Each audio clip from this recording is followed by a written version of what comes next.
Wow! Good morning guys! This time, ipapakilala ko sa inyo yung idol kong karpintero. Nung araw, karpintero ang lolo nyo. Karpintero din ako.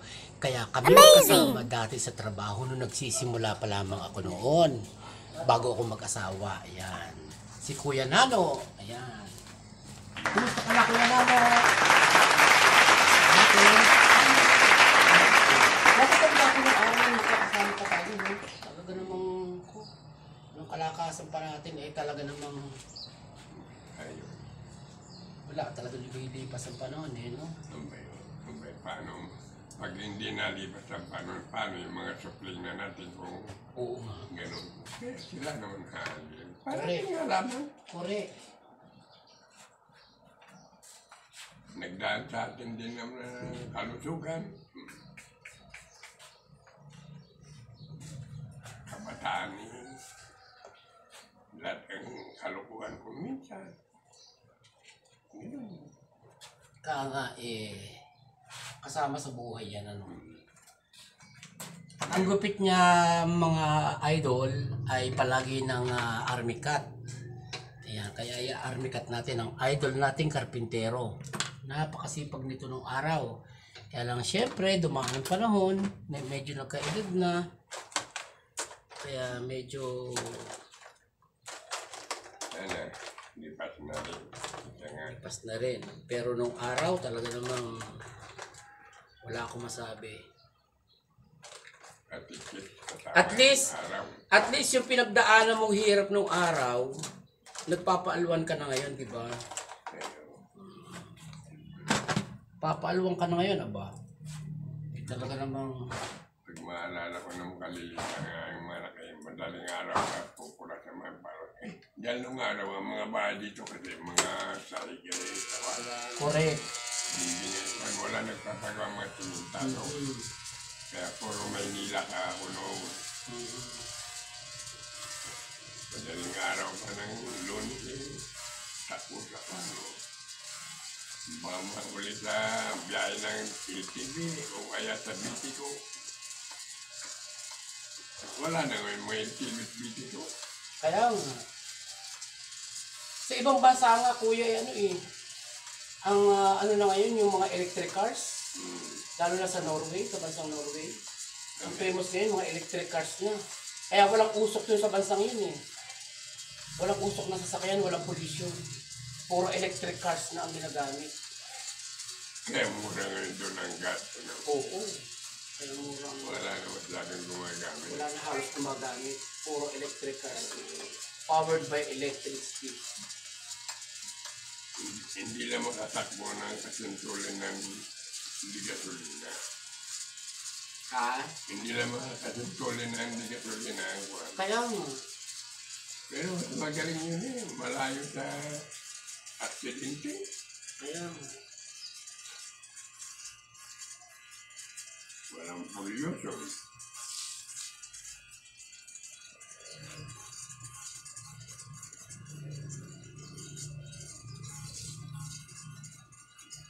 Nalipon na kasama ko. Nagkalagpan tayo. Andiyan na yung tabi-tabi yung anak mo. Bunso ba yun? Hindi. Apo mo yun. Apo ko.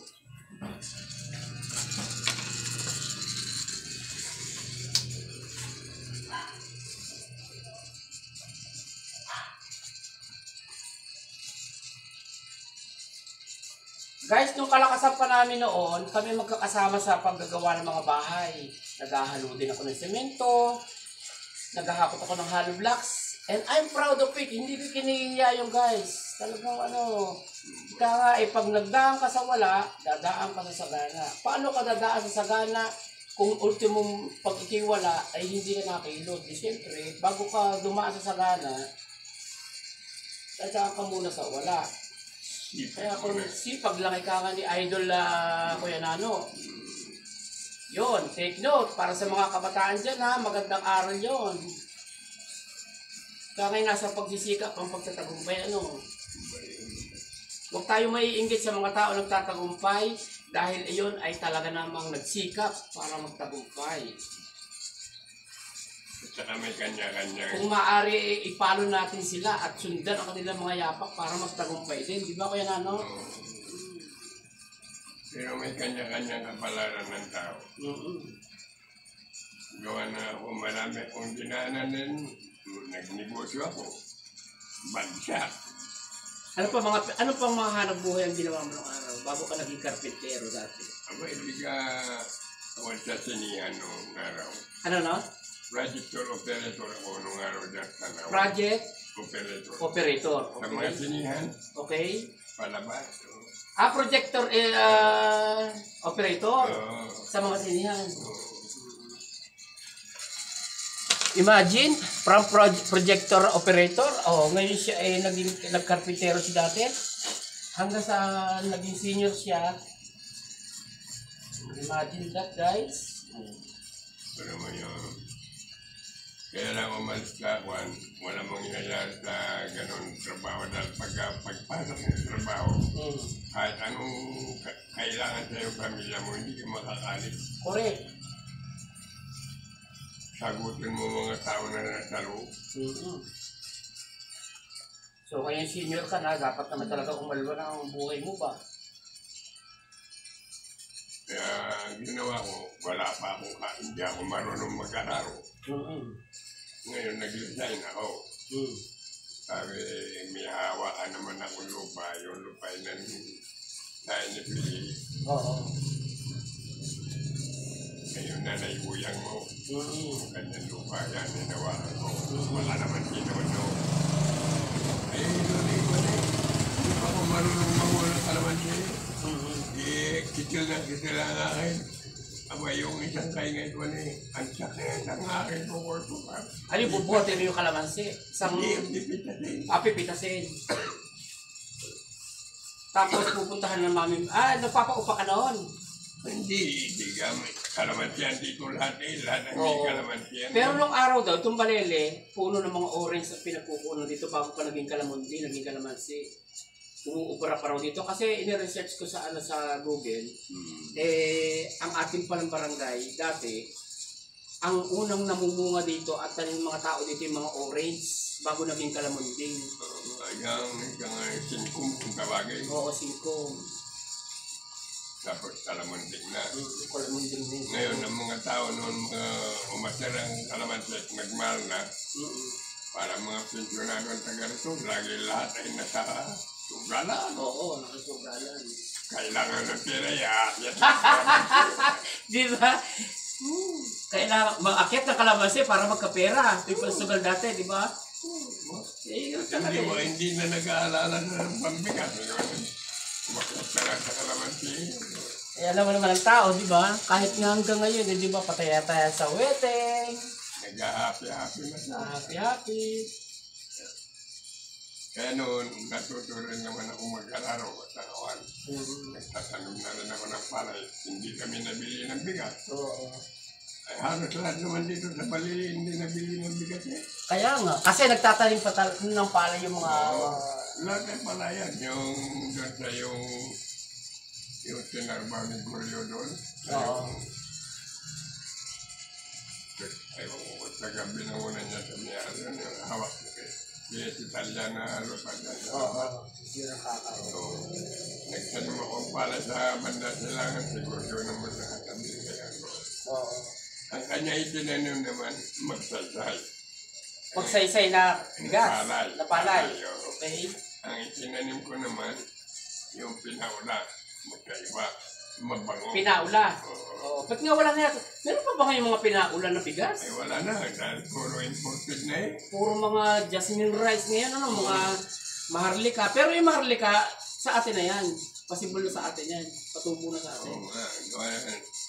Nagpasimuno niya si Marco. Dahil mahina ang income sa ating palay. Okay. Kaya nagkaroon ng Department of Agriculture. Oo.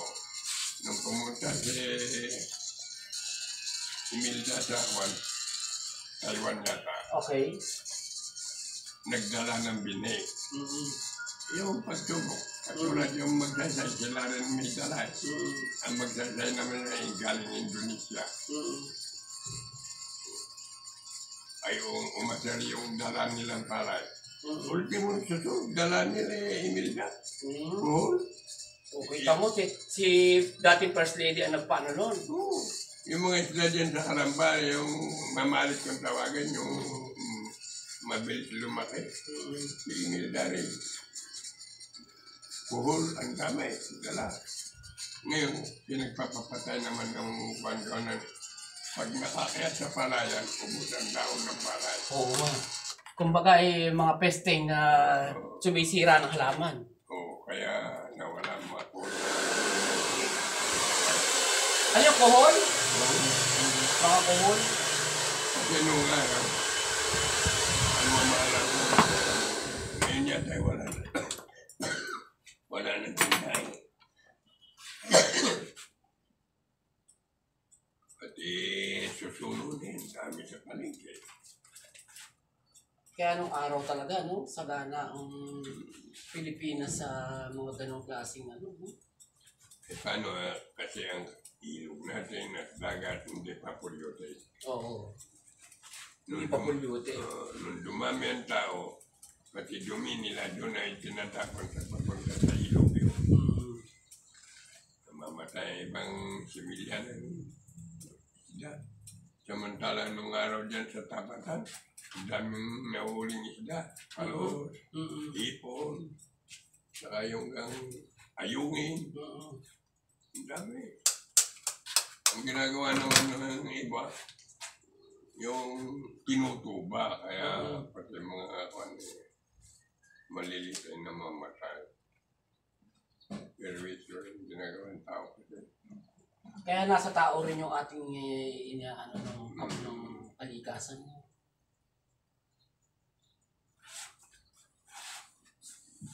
Kung di ganun ang ginagawa ng tao, di maritan.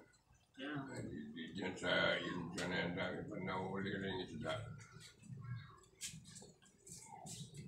Samantala nung araw kami nagtatangat pa ng bibig.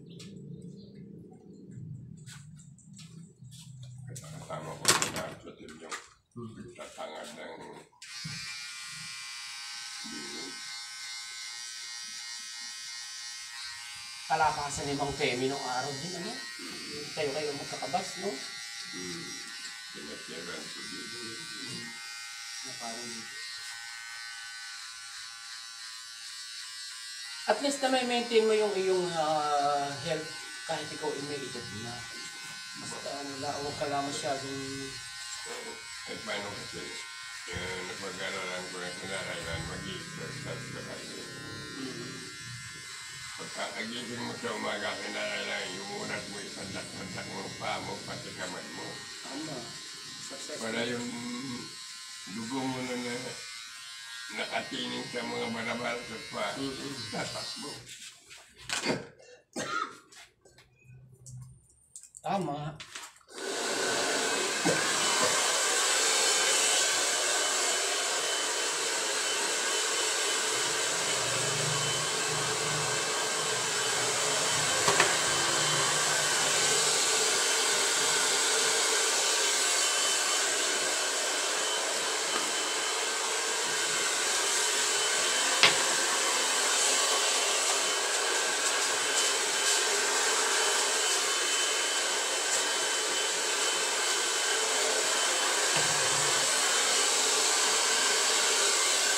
Yung mga gamit yun, galing pang Saudi. Ha? Galing pang Saudi yan. Galing Dubai. Ang iba, sponsor. O yan guys, nagupitan na natin ang ating idol na karpentero. O di ba? Ngayon senior na siya, kailangan magpasarap na siya sa buhay niya. Kasi senior na siya. Di ba? Kaya pag ika nga, tinan mo, yung mga batch niya halos medyo tsugi na pero siya natitira pa rin ano. Kasi maganda rin yung kanyang pag-aayos sa sarili niya at yung mga pagkain niya. Kailangan na ay nasa ayos. Kung malakas pa rin siya in the meantime at palagi pa rin siyang alert. Kaya nga, exercise is the best. Sabi nga niya.